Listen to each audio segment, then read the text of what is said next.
So I filmed this whole video, this whole story time, edited it for 2 hours just to delete it on accident. So here's my story time on why I left public school. So basically in January something had happened and I got my phone taken away. In spring break my mom decided to trust me and give me back my phone. It was the first day of spring break and I had my phone for about 4 hours. I spent the night at a friend's house. Well, I was going to spend the night at a friend's house, and then a friend of that friend picked us up and we went to that friend's house and we drank and my mom found out. So then I get in trouble again and my mom tries to take my phone. I hide it in my bra, and then when we get home I quickly throw it into a backpack and said I lost it and took off all my clothes to prove to her that I did not have my phone. So in between the time of then and 2 weeks, I kept asking her to turn back on my phone and all of this stuff because she had shut it off, and I think she had realized that I had it, but she just didn't say anything. And so then 2 weeks after the spring break incident happened, I accidentally texted my mom I needed Jewel Pods when I meant to text someone else. So she was saying all of this stuff like, you're so done, and then I had realized that I had accidentally texted her. She said, you're so done, and then I was like, I'm sorry ma'am, this is her friend, this is her friend, I was just borrowing her phone because she had lost it, and I was trying to text my mom, and she was like, just leave the phone at the door at 4 p.m. And I was like, she only said that because we have a camera at our front door, and if she were to see who it was, it would be easier, and she knew it was me. So she knew she would catch me. So I didn't put it at the door. I shut it off and put it back here behind my bed. And so then around 4 p.m. comes around, she comes in, asks me where the phone is, and I say I don't know, and she was like, how do you know what I'm talking about? And I was like, I just don't have the phone. And so then everything was fine. I took a shower. She didn't really talk to me. And then 10 o'clock comes around and she starts asking me where the phone is. And I was like, I don't know. And apparently she had been texting that phone, but I didn't go on it, so I didn't know. And then around 11 o'clock comes around. She still doesn't have the phone, so she goes through all of my drawers. I have 8, 9, 10, 11, 12, 13, 14 drawers. And then she goes through all the bags in my closet, which I have 10 different bags, and they're full of blankets and stuff. And the only thing that I was hiding was cups with vodka residue on it, and my Jewel and my phone. Those are the only things I was hiding. And she only found the cups, which were hard, easy to find because they're just cups. And she had smelled them, and she was like, I see you're hiding stuff in here. She was like, so what else am I gonna find?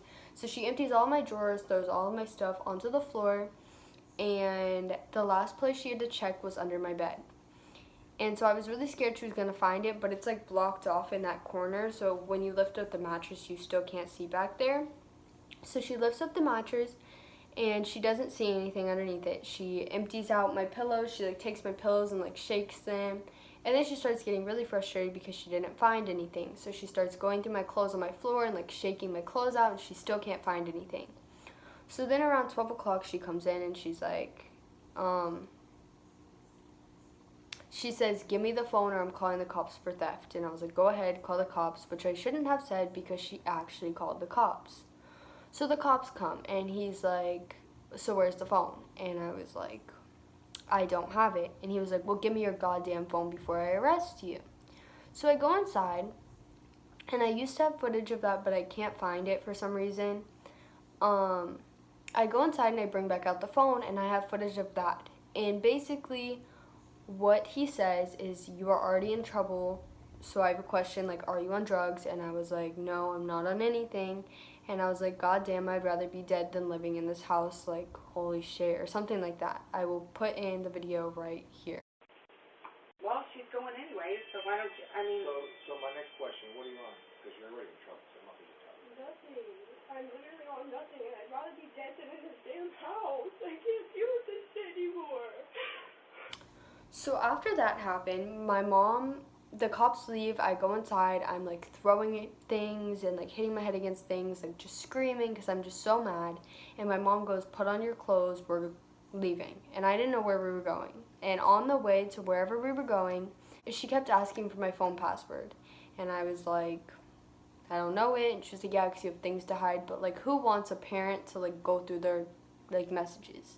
Like, no one. So I kept saying like, I don't know it. And she was like, yeah, you're like hiding stuff. And we pull into Morton Bay Plant mental health facility. And my mom said that I was on drugs, so they wouldn't take me. But I wasn't on drugs. And then they were like, the ER down the road might take you. So we pull into ER 24/7. They wouldn't take me either because I was on drugs. So they said that St. Joseph's would take me. So we go to St. Joseph's. They put me in a blue dress and red socks. And they were asking me questions about like if I had a plan and if I have like anything they needed to know about, like if I have cuts, burns, scars, like any of that nature, if I have like past of anything. And so I'm trying to explain myself, and my mom is just jumping over me, like talking and stuff like that, and I'm getting so frustrated. And mind you, it is like 1:30 in the morning at this time. So they keep trying to ask me questions, and it comes 4 a.m., and they're still trying to ask me questions, and my mom still keeps jumping over me. So they end up kicking her out of the room because I'm getting frustrated, whatever. And at 11 a.m., two guys come in with a wheelchair, and they tell me to get in the wheelchair because we're going to the mental hospital. And so there was a girl behind me in a wheelchair, and her hair was flipped in front of her head, and she kept saying, the facilities are bad, don't go, like, watch out, they're gonna do stuff to you, all of this stuff. And I was like, well, I can't make a run for it because, like, I'm gonna get shot or something. So I just stayed, and I got into the van, but the windows were, like, barred, they were, like, crossed, and so no one could see in, and, like, you could barely see out. And the guy didn't have on the air, so I asked him to turn on the air, and he was like, no, like, you put yourself in this, and I was like, great. So I was, like, banging on the windows, like, asking for help, and he was like, you're gonna get no help, so I don't know why you're doing this. So we get into the mental hospital, they check me in, and there's, like, 5 other kids, and they're all, like, insane. So I go, and I make friends with, like, there's more kids in the back, and they come out, and I go and make friends with a few of them.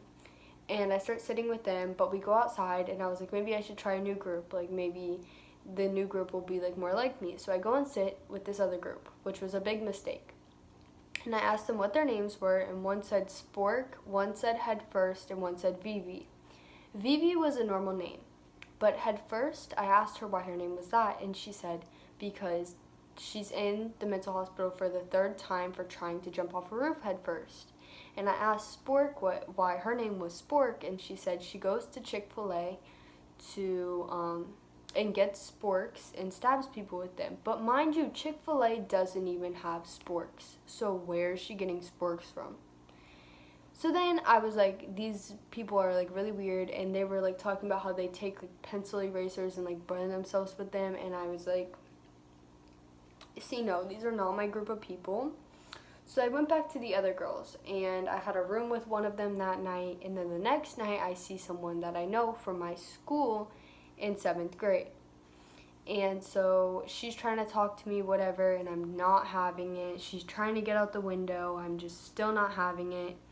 And so then the next day we wake up, and they're taking my vitals, and I start throwing up. And so they try to give me pills. And right when they gave me the pill, I started like throwing up even more. Like right when the pill like got into my body, I started throwing up even more, and it just made me so much more sicker. So they took me to the hospital, and I was in the hospital for like 4 hours to where they told me that I was just constipated. And I was like, there has to be something else wrong with me. Like I can't just be constipated. But they sent me to rehab to where I was supposed to go that last day. And I go to rehab, and they send me with laxatives and nausea medicine, and then I threw up at 3 a.m. and 7 a.m. in rehab, and I was the only girl. And when I first got to rehab, they made me squat to the floor and cough 3 times as hard as I could with no clothes on. So after I threw up, they sent me to the hospital again after that, and I'm in the hospital for 3 days being told I was constipated and I had something else that they were curing me for. So after that, they had cured me and they had like gave me laxatives, all of that stuff. And the third day I was in the hospital, my mom comes and gets me and she says, "You're not going home, we're going somewhere else." So she takes me all the way to Brooksville to a temporary home, and right when I walk in, all the girls are like, "Oh my god, you're so pretty, like can I please stay in your room?" Like all of this stuff. So I sleep in the hallway because they're all fighting over me. So I sleep in the hallway on the floor, and the staff is just being so loud, like the lights keep turning on, like I'm just so annoyed.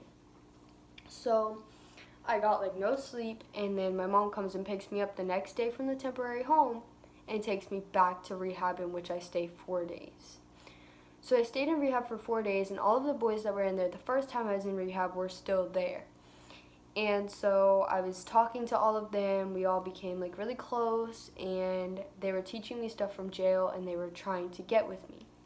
So like at night they would come by my room and like look in my window to like try to get me up to like do things with me, and I'm like, "No, I'm sorry, like no." And it was just like a good time, like it was fun. But in rehab, then another boy I had knew came in there, and so I was like, now I'm seeing two people I knew in places I didn't want to see people. And so he starts telling me about everything he's done, like after he left chapel and stuff, and I'm like, I really don't want to hear this. So all of that happens, and my mom had promised me she'd take me to Taco Bell after I get home. So she had picked me up from rehab and took me home, but took me to Taco Bell, and when I get home, I have my Taco Bell in my hand, getting ready to eat, like, you know, happy, whatever, happy that I'm home. I sit on my bed, and I go to go eat my Taco Bell, and I look, and my room is a disaster. My clothes are everywhere, just everything's everywhere, and I'm pissed. Like, I'm so mad. I'm, like, crying, and my mom's trying to, like, help me, and I'm just like, no, like, don't help me, don't come near me, don't touch me, like, get out of my room. So she gets out and then brings my laundry in and puts it on my bed, and I'm like, that makes it 100 times worse. So I was so mad. I kept asking to go to school because I really wanted to go to school, and she wouldn't let me. And she kept saying, they're not going to let you back because you missed too much school and your grades are now way too low to bring up. And so I couldn't do anything, and I was out of school for like a month and a half. And then I finally got put in online school because I had missed so many days and like my grades. So now I'm in online school, and that's basically why I left school, because this whole incident happened, and then they put me in online because I couldn't bring up my grades before school ended. And that's basically why I left school. So that's it for my story time. It's like kind of short because I try to like sum it up really quickly. I hope you guys enjoyed my why I left public school, and I can't be one of these bitches. Like, comment, and subscribe. Oh no, oh no. Bye.